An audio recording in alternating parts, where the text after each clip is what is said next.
Dragons, I am back to do my December reading wrap up.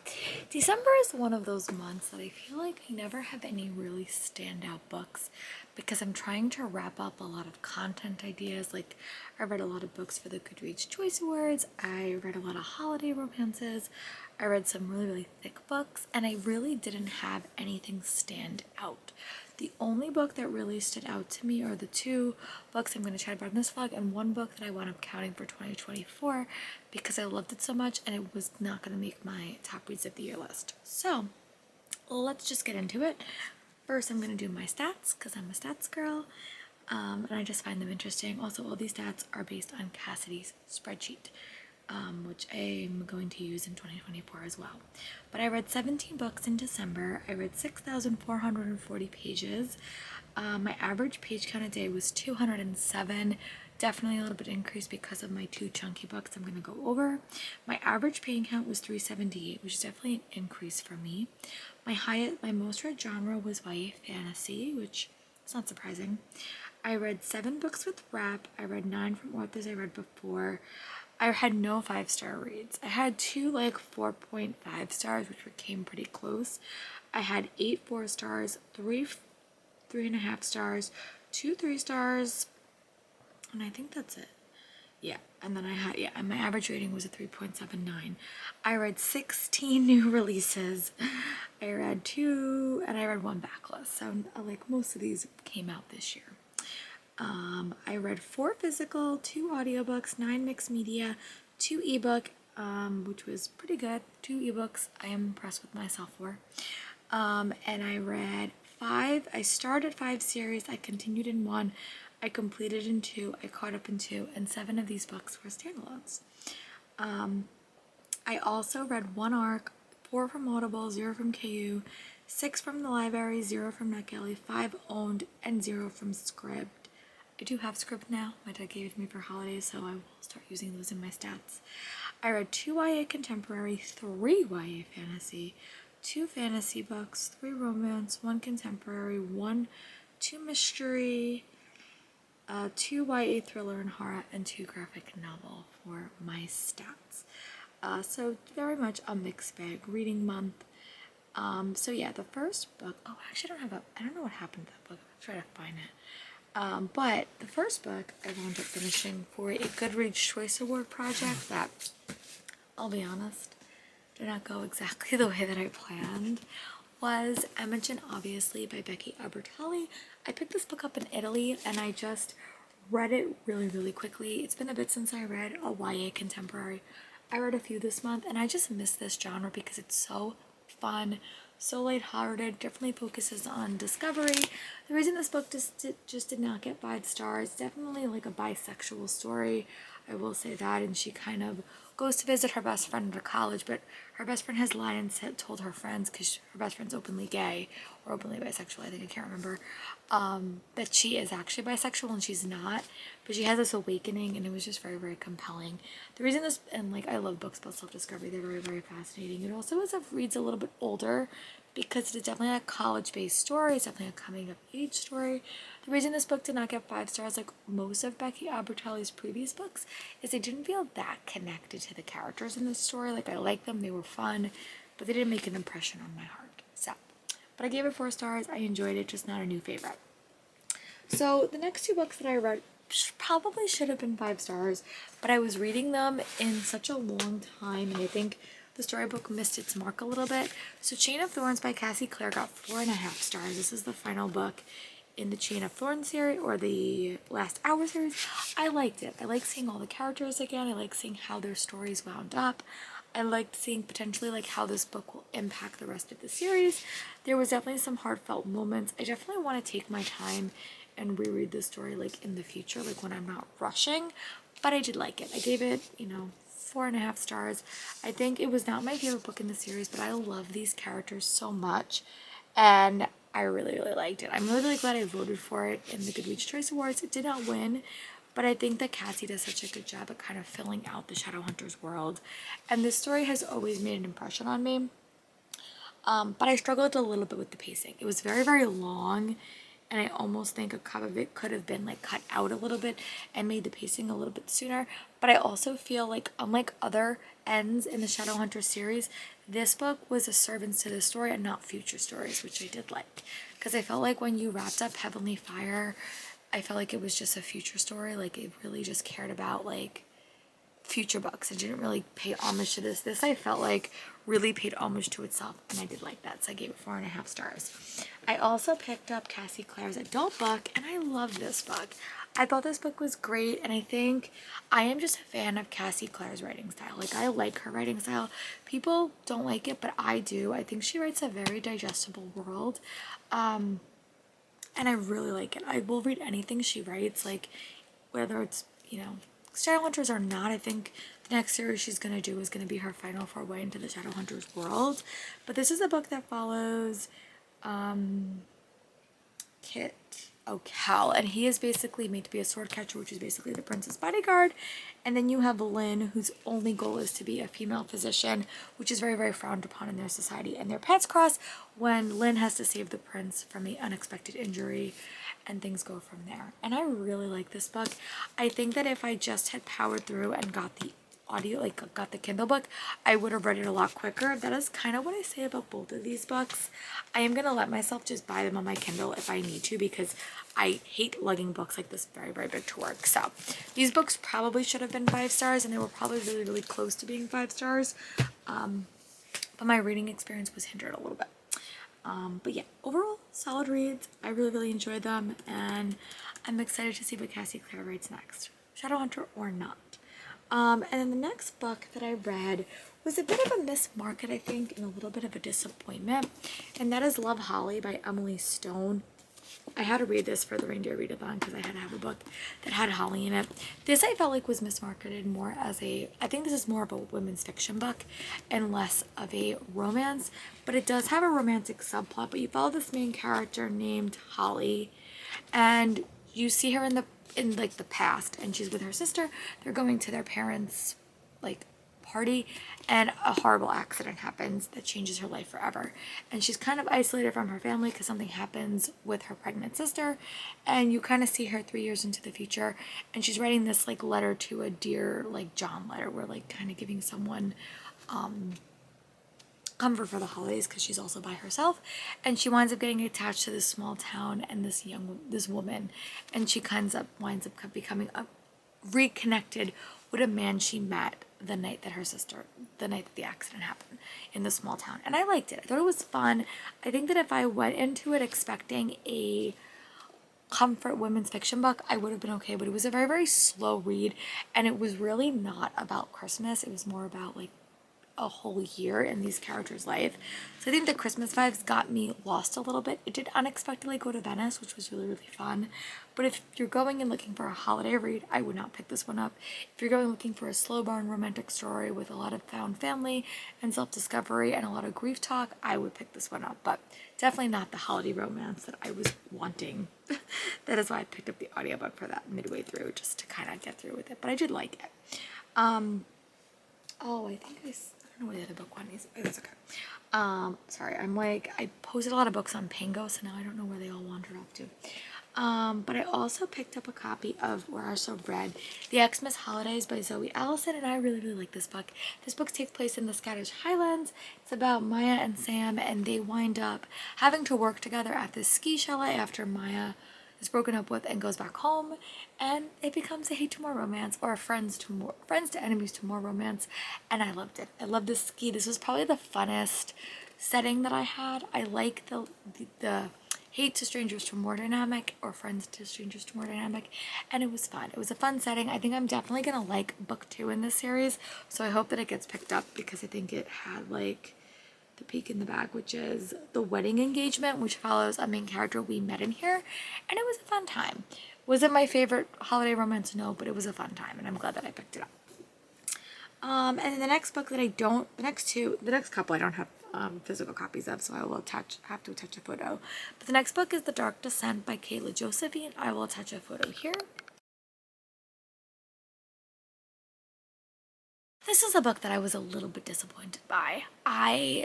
really struggled with this book a bit, and I felt like because I had loved Kayla Josephine's other things, like I loved her Stormcrow series, I love her middle grade series, I like this. I wanted to like this book. It was steeped in Jewish mythology. It had a lot of female dynamics, but honestly the story was very, very choppy to me, and I did not feel that connected to the characters, which is upsetting because I have such a pretty edition from Owlcrate, I think. So I wanted to love this book more than I did, but I struggled to feel connected to the characters. And I thought the magic system was cool, but it was a very, very choppy story. And because there was two characters, I just felt like it was a choppy story, and I don't feel like it was that connected. I would have almost preferred if we got like one point of view character. The romances were fun. I may check out book 2, but this was definitely more of a wartime story, and one that I was not as interested in, unfortunately. And I only gave it 3 stars. I also picked up Bookshops and Bone Dust by Travis Baldree. I don't know where my copy went again. I think it went missing.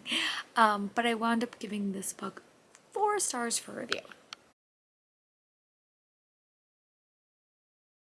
Love Legends and Lattes, and I think that this is a very necessary read, but I do recommend you read Legends and Lattes first and then you go back and read this. But it didn't have the same charm as Legends and Lattes did. I think that you could definitely see they're setting up a 3rd book in the series, like a sequel to Legends and Lattes, but this was just the backstory that Travis Baldree needed to give you, and I liked it. It was a bookstore. It had Viv in the past when she was on her first quest and she got really, really injured. She had to go recoup in this small seaside town. There was definitely more of a adventurous element to this story, which I did appreciate, but I just didn't feel it didn't have the same charm and whimsy that Legends and Lattes did. But also it was one of those books that I like started along with Chain of Thorns and Swordcatcher that just kind of maybe got lost in my listening because I took so long to read it. So I only gave it 4 stars, but that may have been a me problem and not a book problem. We may never know. And then the next book that I picked up was a library book. It's called The Book Club Hotel, and I will attach a photo here.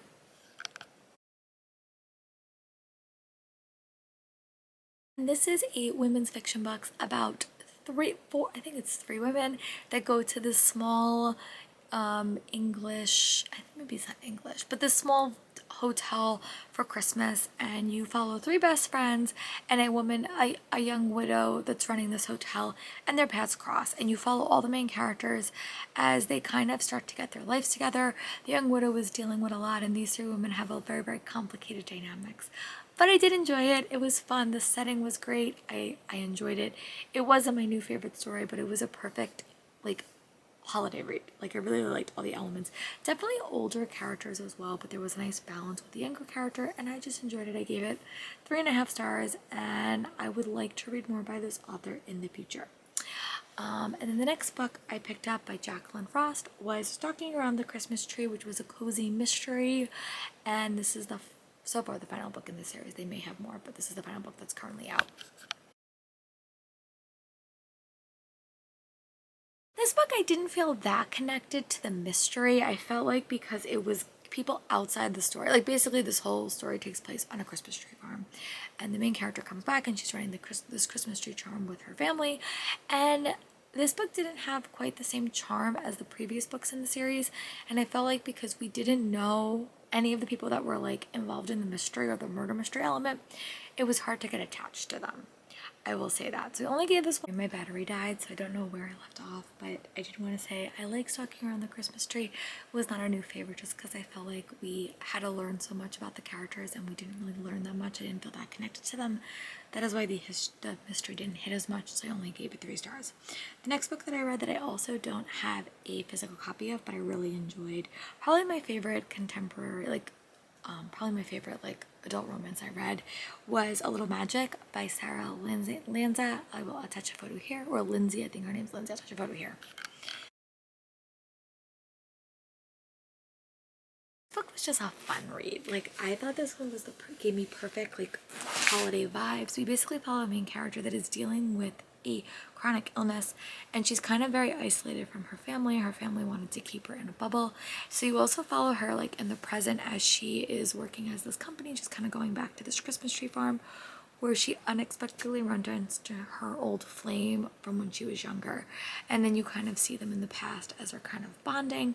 And the only thing that I think that this story lacked was, I mean, this is, again, you can tell I'm not like a romance reader, but like I just wish there was more balance between the romance and her reconnecting with her family, because there was so much trauma in that story, and I felt like there wasn't a balance of the story. I felt like the end with like the elements with her family and her brother and how that whole relationship dynamic kind of fit in, I felt like it was kind of just shoehorned in at the end.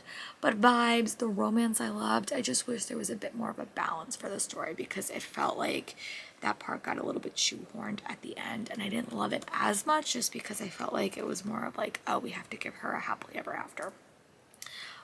So I gave it 4.5 stars. I really liked it, and I would definitely read more by this author in the future, and I do hope maybe we get some elements of the side characters as well.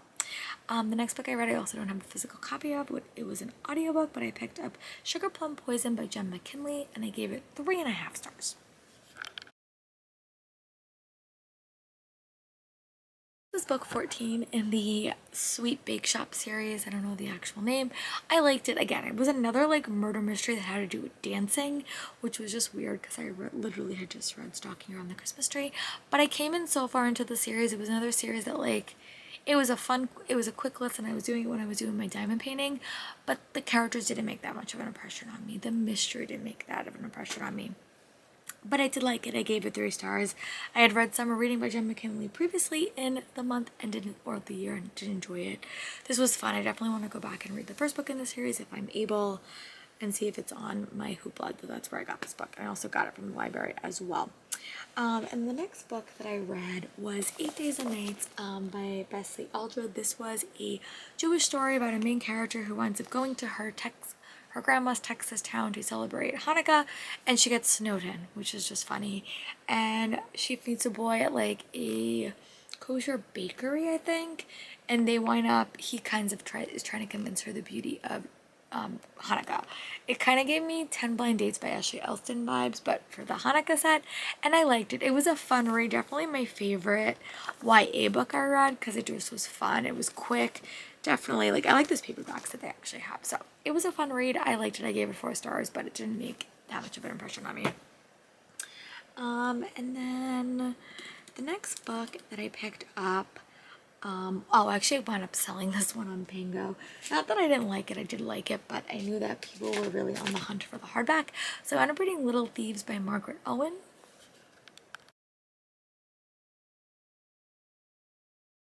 This was a book reading Leandra from TBR Zero's her favorite books of the year, and I liked it. I think that this was another book that I just was struggling with the pacing of it, and I just wanted to get through it quickly. I chose December to read like massive books, and I think that was just a bad decision.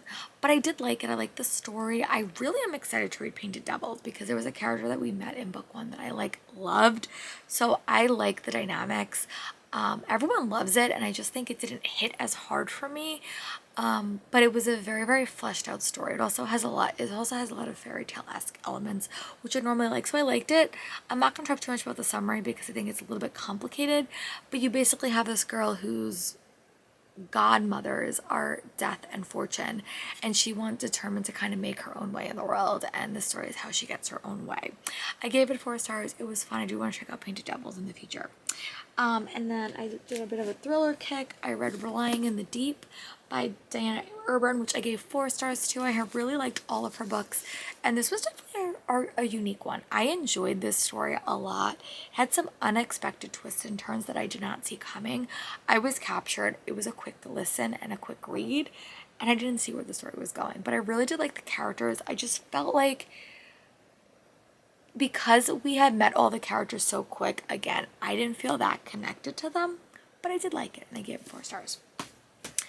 On the opposite hand, 3 Drops of Blood by Gretchen O'Neill was another book that I read. This is another YA thriller, which I liked. The story and the characters didn't make that big of an impression on me, I'll be very honest. It is set in the theater world. You have like a character that wants to be sort of like an actress, but it didn't make that much impression on me. It was a fun, quick read, but not one that I felt that connected to the story. Like, this mystery was compelling and interesting. this story just was sort of there. Definitely more of a self-discovery contemporary story with a mystery element to it. And I felt like the mystery was almost shoehorned in at the end. If that makes any sense.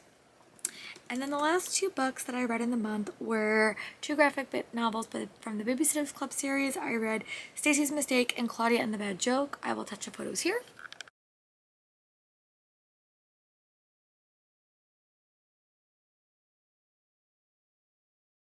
We'll talk about them in tandem because I read them literally back to back. These are books 14 and 13 in the Babysitters Club graphic novel series. I think I definitely love Stacy's Big Mistake better because it had 2 rival friendships of Stacy's meeting in New York City, and I just like the dynamic. And Claudia and the Bad Joke was not my favorite, but I do think it did deal with some interesting topics.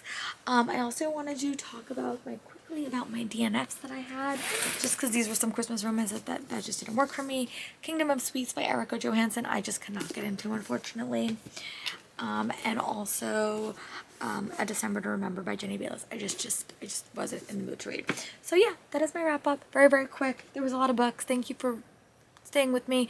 I don't normally do it all in one, but I just was having a lot of vocal issues in the first half of the month, and I didn't think I was going to read enough, and then I go and read 17 things. So thank you for watching. Let me know in the comments what is one book I read that you want to read, or what is your favorite book of December.